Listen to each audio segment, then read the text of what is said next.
Bonjour tout le monde. Bon bah ça y est, voici le petit essai de la Ioniq. Petite voiture sympa. Et ça marche fort, hein. Oh la vache! Non, je rigole, 120 chevaux. Mais ça marche déjà pas mal quand même. C'est une bonne petite voiture. Donc là on va essayer de trouver une petite route pour, pour que je puisse vous la faire voir. Faire le tour de la voiture, l'intérieur, l'extérieur. Désolé, ça doit secouer un petit peu là, parce que la route est vraiment pourrie. Je sais pas où je suis arrivé là.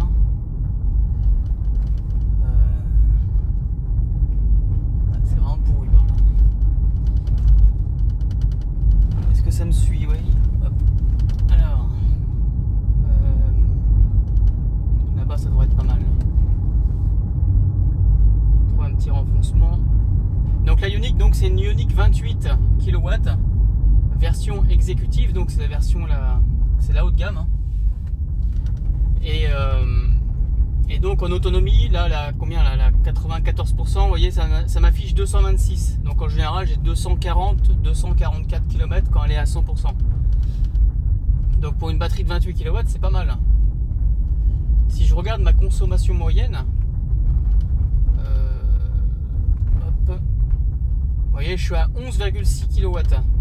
Donc c'est quand même une belle consommation. C'est mieux que la Model 3. La Ioniq 28, c'est la voiture, par rapport à sa taille et tout, c'est la voiture la plus efficiente. Donc c'est vraiment pour faire des économies, c'est pas mal.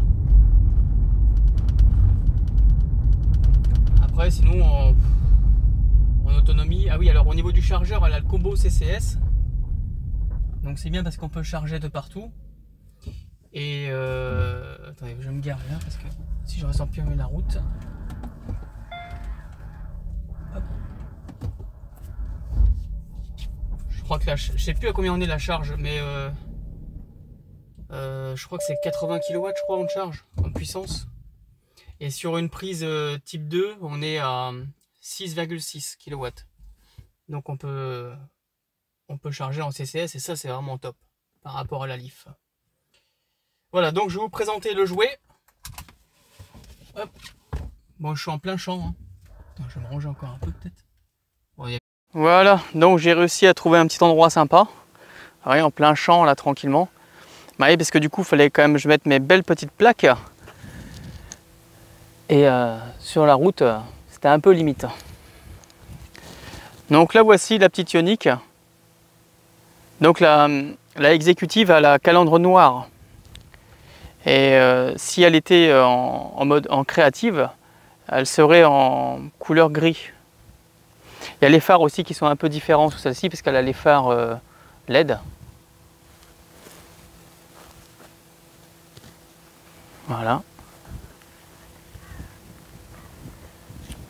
Derrière, sous celle-ci aussi en exécutive, elle a les vitres teintées d'origine. Désolé s'il y a un petit peu de vent, j'ai essayé de cacher le micro sous le t-shirt, mais il y a un vent là. J'espère que ça va pas trop, vous allez bien m'entendre.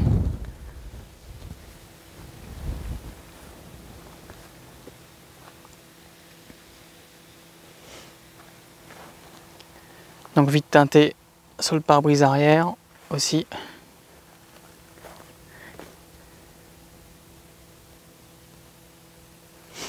Voilà.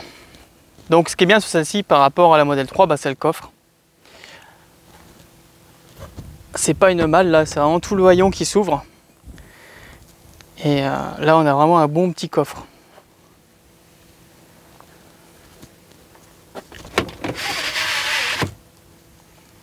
Voilà. On peut aussi basculer les sièges. Il y a les petites poignées qui sont là. Donc les deux banquettes, c'est 2 tiers, 1 tiers. Et hop, on peut basculer comme ça. Et là on a un plancher presque, enfin pas plat, mais presque plat. En dessous, vous avez un tout petit peu de rangement. Bon, là, on pourra pas mettre les câbles, hein. Mais on pourra mettre d'autres petites choses. Là, il y a un petit rangement aussi tout en dessous là. Ouais, j'ai pas essayé, mais on pourrait peut-être y passer les câbles T2 là. Mais bon, après, s'il faut le prendre et qu'il faut vider le coffre, c'est pas pratique non plus. Oui, le son aussi, sur la exécutive, il y a le son JBL.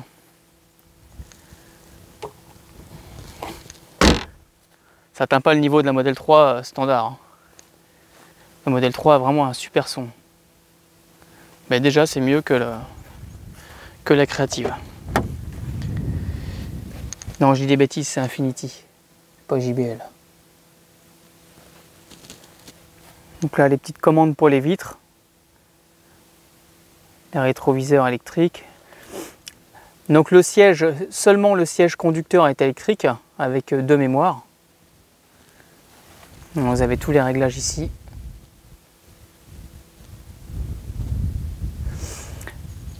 Alors ce qui est top sur celle-ci, que j'ai pas dans la Model 3, c'est la ventilation des sièges. Celle-ci a l'option siège, c'est que sur l'exécutive, hein. Elle a les sièges chauffants, mais elle a aussi les sièges ventilés. Et ça, les sièges ventilés l'été, c'est vraiment bien, ça rafraîchit le dos, ça évite d'avoir le dos trempé. Parce qu'on a de l'air qui sort par les petits trous qu'on voit là. Et ça, c'est vraiment une option sympa. Donc vous voyez, il y a le volant chauffant aussi. Ah, elle est bien optionnée, hein, la petite Ioniq là, sympa, hein. On l'écran est un petit peu petit, mais après sur les modèles d'après, ils ont fait un écran plus grand. Donc celle-ci est équipée de Android Auto et Apple CarPlay. Donc c'est par câble, c'est pas en sans fil. Donc il y a deux allumes-cigares, il y a l'USB, il y a aussi le chargeur induction qui est là. 2 portes gobelets et puis un grand rangement dans la petite boîte qui est là. Donc au niveau rangement, c'est pas mal, hein. Parce qu'il y a ça aussi qui est là, en dessous de la console. Ça donne aussi un grand rangement. Dans les portières, pareil, hein. Bon, ils ne sont pas très grands dans les portières, mais il y a toujours un petit rangement, quoi, il y a encore un petit espace là. Je vais me mettre un peu à l'abri du vent. Hop. Alors, donc là, on retrouve les petits réglages. Ça, c'est pour la luminosité du tableau de bord. Là, c'est pour les distances de sécurité, je crois, oui. Ouais, distance de sécurité. VES, alors ça moi j'aimais vachement parce que ça c'est pour le haut-parleur. Quand on est en dessous 50 km/h, il y a un petit haut-parleur qui fait du bruit quand on roule. Mais des fois, s'il n'y a personne et qu'on veut se balader, on entend toujours ce haut-parleur et la possibilité d'avoir le bouton pour le désactiver, ça c'est vraiment bien. Sur tous les modèles d'après, ils ont supprimé cette fonction-là. Le haut-parleur est automatiquement présent. Donc c'est dommage. Là, vous avez le suivi le maintien de voix, le SP off. Puis là, vous avez tout ce qui concerne la recharge. Pour ouvrir la trappe, pour la programmation et pour qu'elle se déverrouille automatiquement une fois qu'on finit de charger. Putain, je suis bien accompagné là.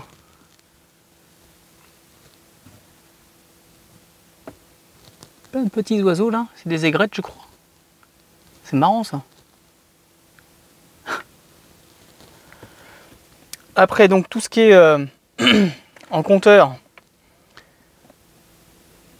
Un petit reflet, voilà.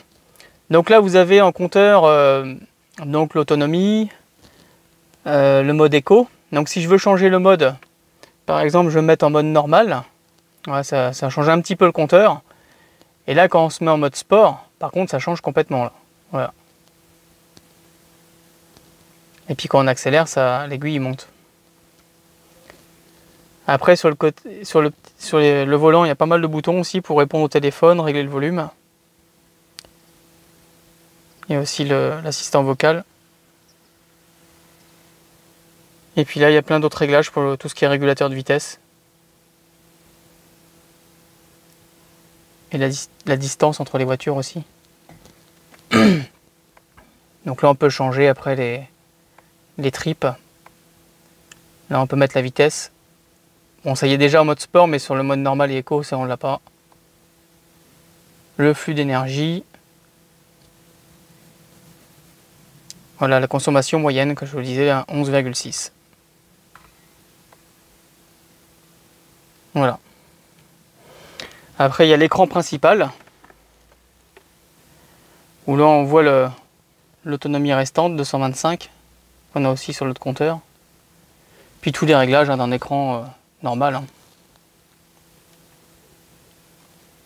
Paramètres VE.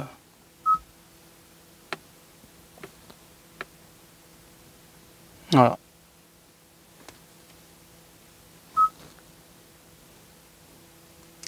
Voilà tous les fameux boutons qu'il y a sur la Ioniq. Il y a encore tout ça pour la clim aussi. Celle-ci, elle a une pompe à chaleur. La boîte à gants, elle est assez grande, mais bon, quand on met tous les revues techniques, ça prend beaucoup de place. Et derrière, je vais vous faire voir l'accès à l'arrière.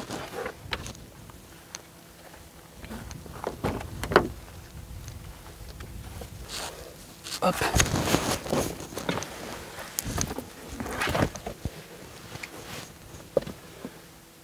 Voilà la vue de derrière du poste de pilotage.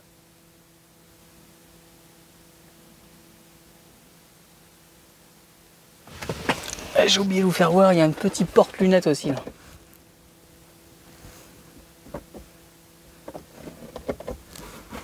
Les petites lumières sur les... Ah non, oui, la lumière est là, oui. On peut l'allumer manuellement.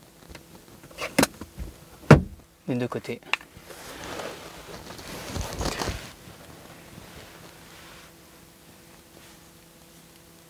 Donc, on n'arrive pas à voir, voilà la place que j'ai au genou. Il y a un petit... Ouais, il y a de la place quand même, c'est bien. On est bien dans ces petits sièges là. On est bien au renfoncement et tout. Il y a de la place.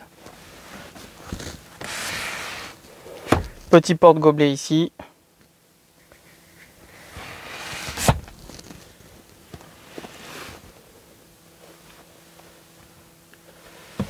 Voilà l'intérieur de la voiture.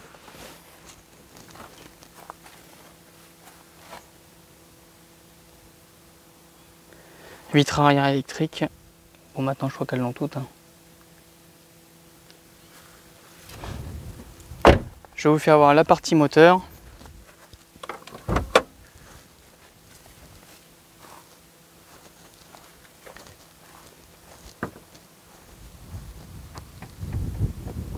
Hop. Donc celle-ci, il n'y a pas de coffre de rangement, on ne peut pas y mettre les câbles. Contrairement au Niro, enfin au Niro, si au Niro, ouais. La petite batterie. Non, il n'y a pas de coffre de rangement là. Les câbles, on les met dans le coffre ou dans la voiture.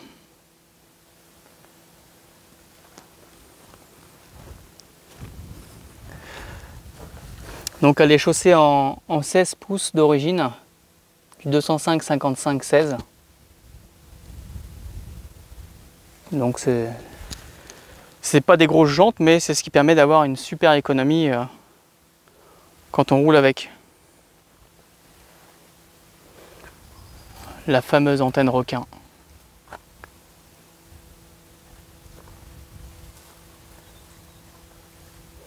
Ah oui, la trappe de recharge.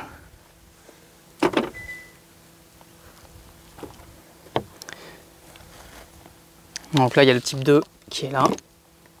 Et le CCS.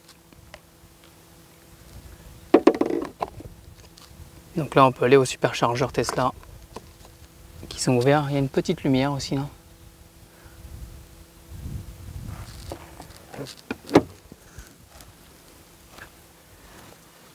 Voilà le petit tour de la Ioniq. Bonne petite bagnole.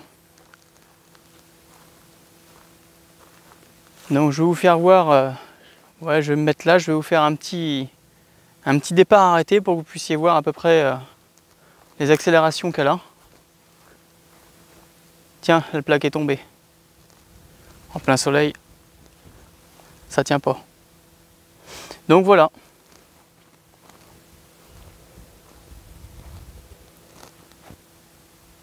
Allez, on va faire un petit tour.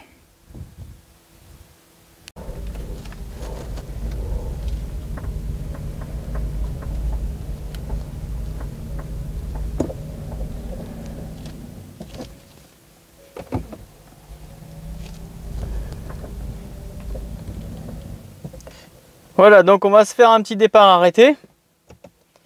Je vais mettre en sport. Allez, on désactive le SP. Allez, c'est parti.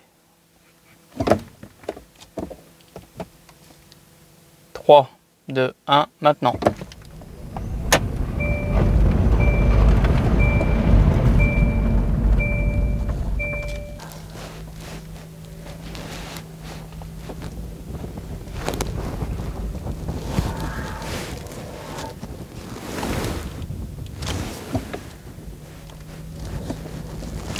Donc là, je suis en mode sport. Je vais faire un petit départ arrêté.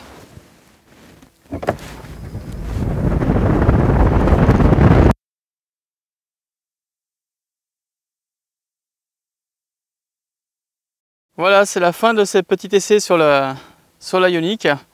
J'espère que ça vous a plu. Et on se retrouvera pour des vidéos sur tout ce qui est photovoltaïque. D'autres essais de voitures aussi.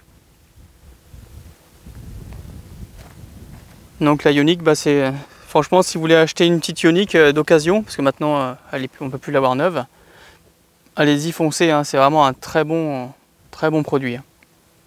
Puis l'efficience, mine de rien, ça fait des économies. Hein. Parce qu'on sur une voiture la Leaf 2 de ma femme par exemple, consomme à peu près 15 kW au 100. Celle-ci, vous voyez, on est à 11 et quelques. 11,7. Et encore, hein, moi je roule pas à l'économie. Hein. Comme du coup je charge à la maison avec les panneaux, je me prive pas. Donc on peut faire mieux que ça. Hein. Par rapport voilà, à une Leaf 2 qui va consommer en moyenne 14-15 kW. Donc mine de rien, au 100 km, ça fait des belles économies. Hein. Tiens, on voit le chargeur en induction. Quand c'est en pleine charge, c'est à orange. Et puis là, quand c'est chargé, c'est vert. Donc, ce qui est bien aussi sur celle-ci, c'est qu'il y a les palettes au volant. Ça, c'est pour régler la régénération des batteries. Voilà, on a 3 positions. C'est-à-dire c'est le frein moteur, quand on décélère, on récupère de l'énergie. Voilà, j'espère que cette vidéo vous a plu et puis on se retrouve à une prochaine. Merci, au revoir.